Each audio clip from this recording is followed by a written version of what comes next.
Welcome back to the Deep Dive. We're the place that tries to, cut through the complex stuff and get right to what matters. I'm your host. And today, we're getting into something that probably gives CSOs nightmares. It's this fundamental paradox in security. Oh, yeah. It's a huge irony, isn't it? We pour, billions into creating these cryptographic algorithms. Mathematically, they're beautiful, almost impossible to break. But then the actual secret, the little piece of data that makes it all work, the key that's often just lying around, metaphorically speaking. Right, like having an unbreakable vault door but leaving the combination taped next to the handle. Exactly. It doesn't matter how complex the cipher is if someone can just grab the key. So that's our mission today. We're doing a real deep dive into secure key management. And let's be clear, this isn't just a tech issue. No, not at all. It's probably the biggest operational challenge in applied cryptography. It involves people, policies, technology, the whole lot. We're going to break down the entire life of a key. From the moment it's born generated to how it gets distributed securely. And then the tricky parts. Rotating it, changing it out regularly, and finally making sure it's completely destroyed when it's done. And you'll see by the end why sloppy handling of keys, especially when it comes to who has admin access, is really the root cause behind so many massive data breaches. Yeah. It just comes up again and again. It really does. And the core idea, the thing to keep in mind, is that combination lock analogy you sometimes hear. Yeah, it's a good one. The crypto scheme, the algorithm, that's like the lock mechanism itself. How it works is public. Security experts can pull it apart. But the key, the combination, that's the secret. And good practice, basic security hygiene says if you even think the combination might be out there. You change it immediately. Right, and you change it often. Yeah. Without needing to rip out the whole lock mechanism and install a new one. That's impractical. And that need to swap out the secret quickly without replacing the whole infrastructure, that's fundamentally why we need keys in the first place. Exactly. Gives us that flexibility. Okay, so let's start at the foundation. Why keys? Why not just, build the secret into one incredibly complex function and rely on that? Well, it really boils down to practicality, speed, flexibility, especially in systems that are constantly changing. Keys basically let you tweak a standard encryption or decryption process. Imagine if the secret was baked into the algorithm itself. Okay. If that secret got out, the entire algorithm would be useless for everyone, everywhere using it. You'd have to scrap it, design a new one, deploy it globally. It'd be chaos. All right. So the key personalizes a standard process. It means if my key gets compromised, only I have to deal with it, not the whole world. Precisely. It isolates the damage. Yeah. And we generally group these keys into two main types, right? Symmetric and asymmetric. Yep. Symmetric is simpler in concept. One shared secret key. Alice and Bob both have the same key to encrypt and decrypt. Faster, generally, but you have the problem of sharing that secret securely in the first place. Like a shared password, basically. Pretty much. Then you have asymmetric or public key crypto. This uses pairs of keys. The public and private key pair. Exactly. A public key you can share with anyone. They use it to encrypt messages for you or check your digital signature. And then the corresponding private key, which you guard fiercely, that's what you use to decrypt messages or create signatures. So it gives you that, asymmetry, needed for proving identity online. Vital for it. But, okay, regardless of type, if the key is the weak point, how do we make sure it starts its life securely? Generation. This has to be step one. And the absolute starting point is unpredictability, real randomness. If an attacker has even a slightly better than random chance of guessing your key, the whole system is broken. Completely worthless. So we need entropy. Entropy. Okay, in practical terms, what is that? Not just the physics definition. No. In crypto, it's basically computational noise. It's harvesting randomness from unpredictable physical events happening in the computer. Things like the exact timing between your keystrokes, your mouse movements, tiny fluctuations in hard drive access times, network packet arrival times, stuff that's really hard to predict from the outside. Okay, so you gather all this noise. Yeah, you mix these sources together. You need a good mix from different sources, and you use that pool of genuine randomness to seed something called a pseudorandom number generator, or PRNG. Right, the PRNG. Now, I get needing randomness, but why add this extra PRNG step? Why not just use the raw noise directly every time you need a key? Speed and efficiency, mostly. Gathering enough true entropy can be slow. PRNGs, once they're seeded with a chunk of high-quality randomness, are incredibly fast. They can take that initial seed, say 256 bits of really good random data, and algorithmically stretch it out into huge amounts of output that looks random. For cryptographic purposes, it's computationally indistinguishable from true random numbers. But that prefix, pseudo-random, that's the catch, right? That's the danger zone. If that initial seed is predictable, maybe you use the system clock or not enough noise or low-quality noise. Then the entire output of the PRNG is predictable. Instantly. The whole chain collapses. And this is where operational mistakes often happen. Programmers might use a library function like getrandom in C. Which is supposed to provide randomness. It is. But best practice, the mandate, is you have to check how much randomness it actually gave you back. It might have a limit, like maybe it can only give 256 bytes in one go. If you ask for 512 bytes for a big key, but the system was busy and only gave you, say, 100 bytes of actual entropy. And you didn't check. And you didn't check, you just used those 100 bytes assuming it was 512. Boom. Weak key. Major vulnerability. It comes down to careful implementation, not just having the right function available. Discipline is key. Okay, so we've got a strong, randomly generated key, but keys don't just sit there. They have to be managed, changed, rotated. This seems like a huge operational headache. Oh, it is. Especially in large distributed systems, key rotation is a massive hurdle. You can't just have one static key forever. Why? Because just using a key over time slightly increases the chance it could be compromised. Maybe through side channel attacks, maybe cryptanalysis gets better, maybe someone just eventually guesses it or steals it. So you need policies, rotate session keys every hour, maybe master keys every quarter, something like that. Exactly. You need defined schedules based on the key's importance and usage. But think about rotating a key that encrypts, say, petabytes of data in the cloud. Yeah, you can't just re-encrypt all of that instantly every time you rotate the key. The cost would be astronomical. Right, which is why we use key hierarchies, often called envelope encryption. You don't use your master key to encrypt the data directly. You generate smaller, numerous data encryption keys, DKs, for the actual data. Then you encrypt those DKs with a higher level key, a key encryption key, or key K. Okay, so when you need to rotate. You just rotate the KK. Yeah. You only need to re-encrypt the much smaller bundle of DKs, not the mountains of underlying data. It makes rotation operationally feasible. But you have to do it. Not rotating is like setting a ticking time bomb on your security. And then the end of the line, destruction. How do you securely destroy something that's just data? Hitting delete isn't enough, is it? Definitely not. Secure key destruction is crucial, often driven by compliance rules like GDPR or high pay, but it's tricky. Just deleting a file or zeroing out memory might not work. Why? Modern storage is complex. SSDs have wear leveling, there are caches, backups. Copies of that key might linger in unexpected places long after you think you've deleted it. So what's the proper way? Cryptographic erasure, sometimes called crypto shredding. The idea is you encrypt the data with the key you want to get rid of. Then you focus all your effort on securely destroying just the key itself. Obliterating the key. Exactly. Zeroizing it, overwriting it multiple times according to specific standards, maybe using hardware commands if the storage supports it. Once that key is well and truly gone, The data encrypted with it is just random noise. Irretrievable. mathematically inaccessible. It protects the data even if someone later gets their hands on the old hard drive or backup tape. The challenge, of course, is making sure you destroy all copies of the key, including any backups everywhere. Yeah. Policy and tracking are vital. Okay, so we have a strong key. We have processes for its life cycle, but now we actually need to use it, share it sometimes. And this is where perfectly good keys meet bad protocols. Yes. The classic example that shows how operational trust fails even with strong crypto is Mallory's attack, the man in the middle. Right. Walk us through that. How does Mallory break a secure exchange between Alice and Bob? Okay, so Alice wants to talk securely to Bob. They're using public key crypto, which is mathematically sound. The weakness isn't the math, it's how they trust the public keys they receive. Mallory sits in the middle, listening. Got it. Step 1.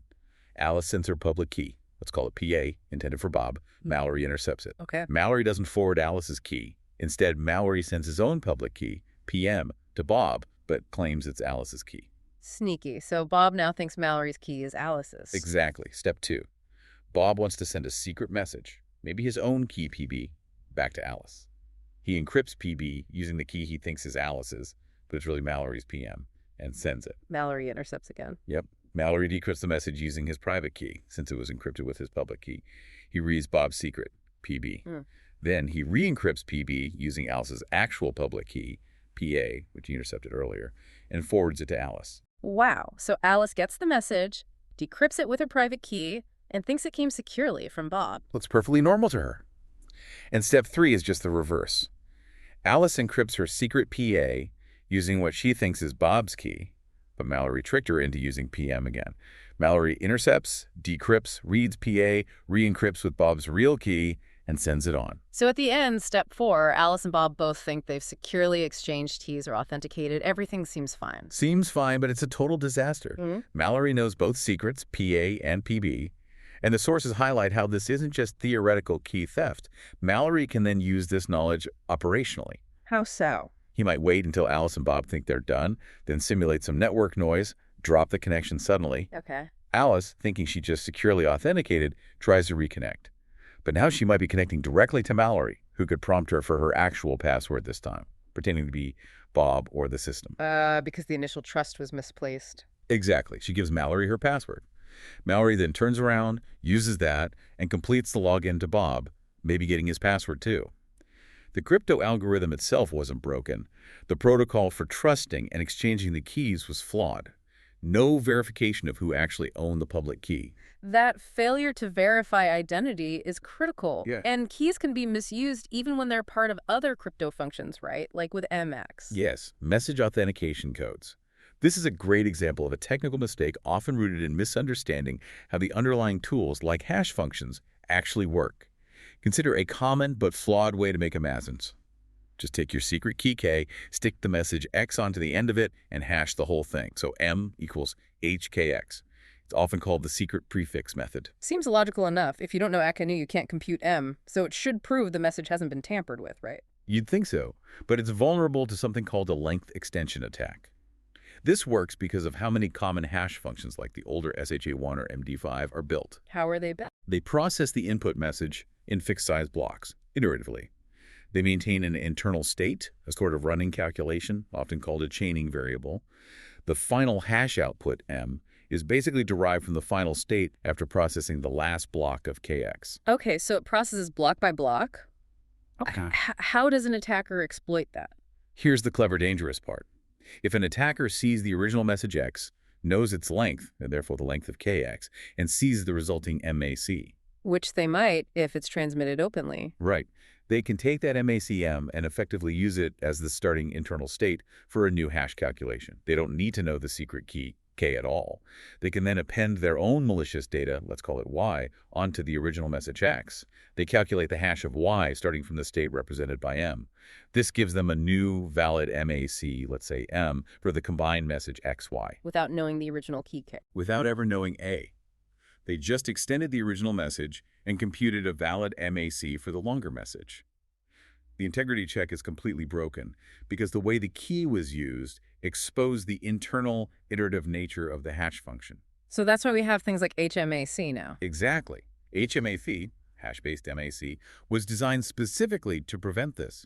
It uses the key differently, hashing it in a couple of stages with padding specifically to break that chaining variable dependency. But why did people use the insecure method in the first place? Was it just easier? Often, yeah. Simplicity. But it points to a deeper issue, policy and understanding. The technical failure often starts because the organizational security policies are maybe too complex or not clearly communicated. You mentioned policies needing to be understandable, like aimed at a 6th to 8th grade reading level. Yeah, that's common guidance for policies aimed at general users or even busy developers. If the policy explaining why you must use HMAC instead of the simple prefix method is full of dense academic crypto jargon, People won't understand it, or they'll ignore it and just do what seems easiest. precisely. They'll implement HKX because it looks straightforward, and you end up with a vulnerability. Good governance means making the security requirements clear, actionable, and explaining the why in simple terms, alongside the technical how. Okay, shifting from the tech flaws to the organizational side. If keys are the crown jewels, access to them needs strict control. This brings us to the principle of least privilege. Absolutely fundamental. The core idea is simple. Nobody, no single person, no single system should have the keys to the entire kingdom. Access to critical cryptographic material needs to be compartmentalized. So no single master key holder. Ideally, no. Oh. Or if there is, there need to be extremely strong multi-person controls. When we talk about governing key access, we're talking about making conscious risk decisions about who can touch what and how that access is audited and limited. Operationally, how do you enforce that? What tools or techniques? Well, modern security tools are constantly monitoring process privileges, especially on systems like Windows. It's not just about the username, it's about the specific rights that process holds. Like, does it have change notify privilege that allows bypassing certain file system checks? Knowing these details tells you the potential blast radius if that process gets compromised. And the principle extends to how code is written, too. It has to. Good security practice mandates designing applications to run with the absolute minimum privileges needed. There are specific techniques for this. Like what? One example is using functions like rev2self revert to self.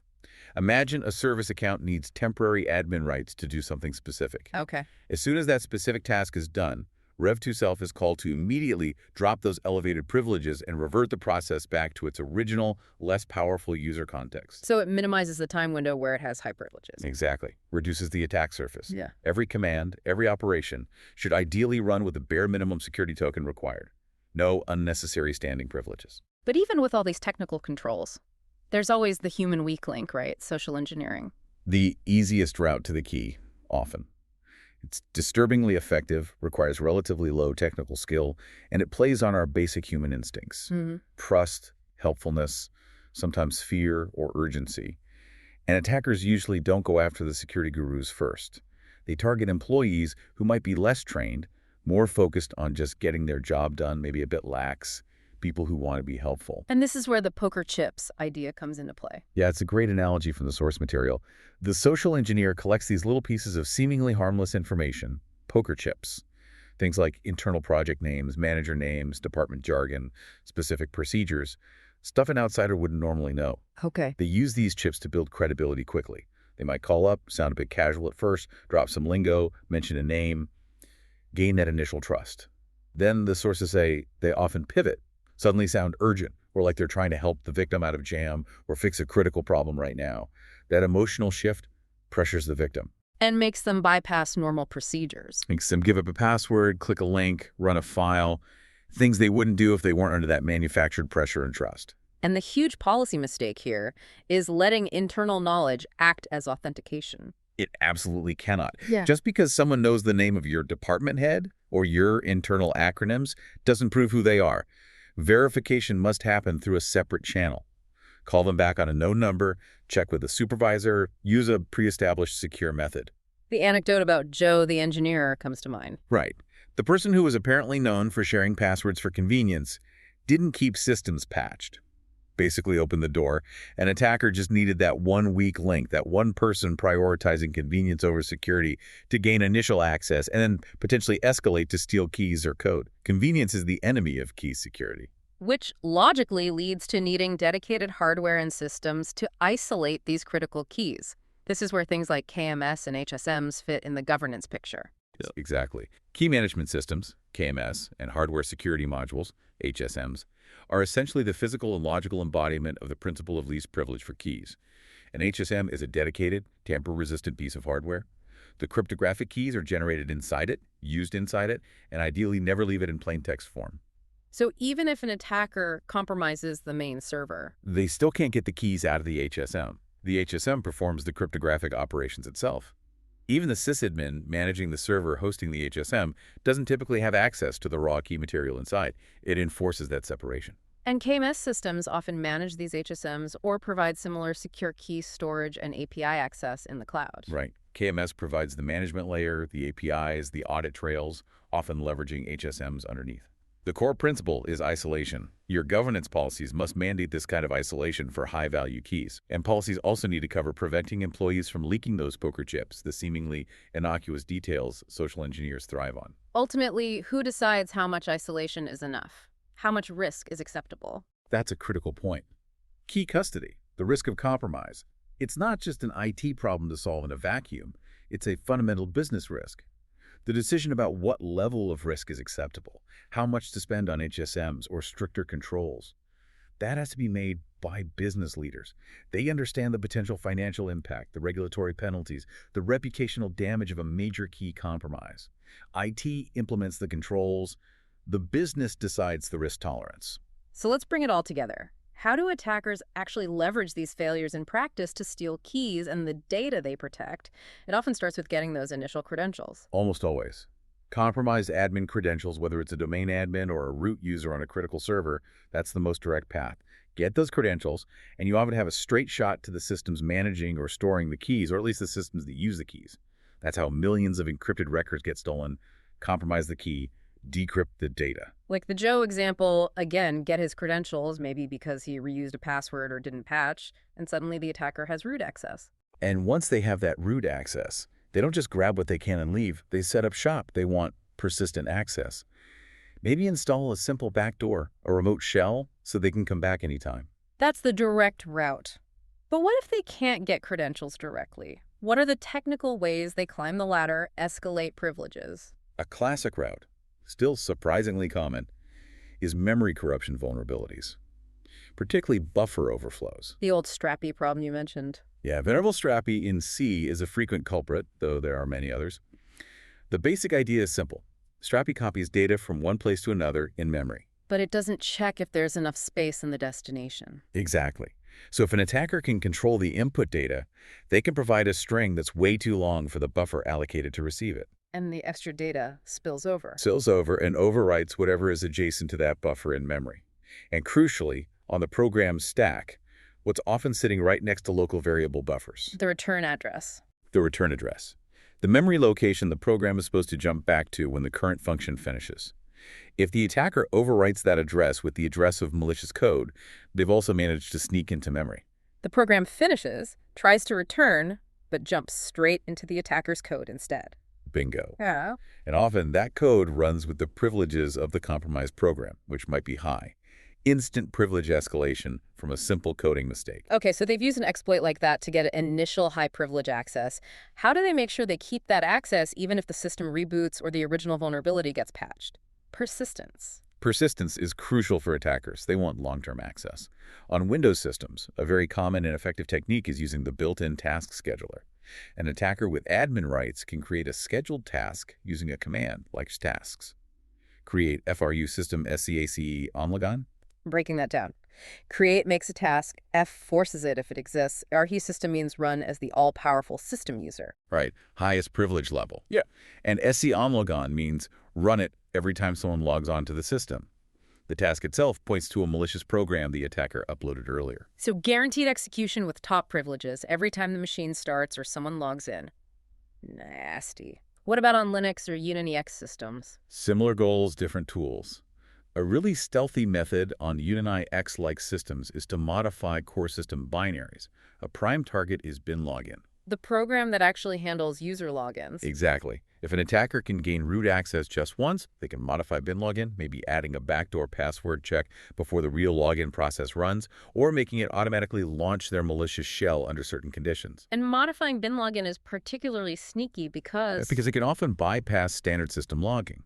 Utilities that record who logged in and when, like unpump, WTMP, rely on the normal login process working correctly. If the attacker's backdoor and bin login grants them access before or around the parts that update those logs, their activity might never be recorded. They become invisible ghosts with root access. Okay, so the attacker has persistent, high-level, maybe even invisible access.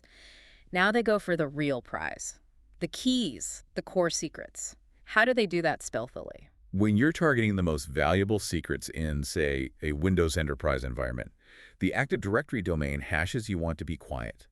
Brute force is noisy. Running tools like Mimikatz directly on many machines can trigger alerts. A preferred technique is DC sync. Why DC sync? Because it abuses a legitimate Windows function. Domain controllers need to replicate password hashes and other directory information between themselves constantly. That's normal traffic. DC sync essentially allows an attacker with the right privileges to request this replication data from a domain controller, just as if the attacker's machine was another DC. So it looks like normal background chatter on the network. Much harder to detect than active attacks on endpoints. And what does DC sync let them request? All the password hashes. Including the holiest of holies. the KRBTGTE account hash. This is the secret key used by the domain's Kerberos Key Distribution Center to sign all authentication tickets, TGTs. Get that hash, and you can forge tickets. You can forge the ultimate ticket, the golden ticket. A golden ticket is essentially a Kerberos TGT that says, I am a domain administrator or any user group you want, signed with the real KRBTGT key. And it lets you access anything in the domain? Pretty much anything, as that forged administrator, often with an expiration date set years or decades in the future. Total domain compromise.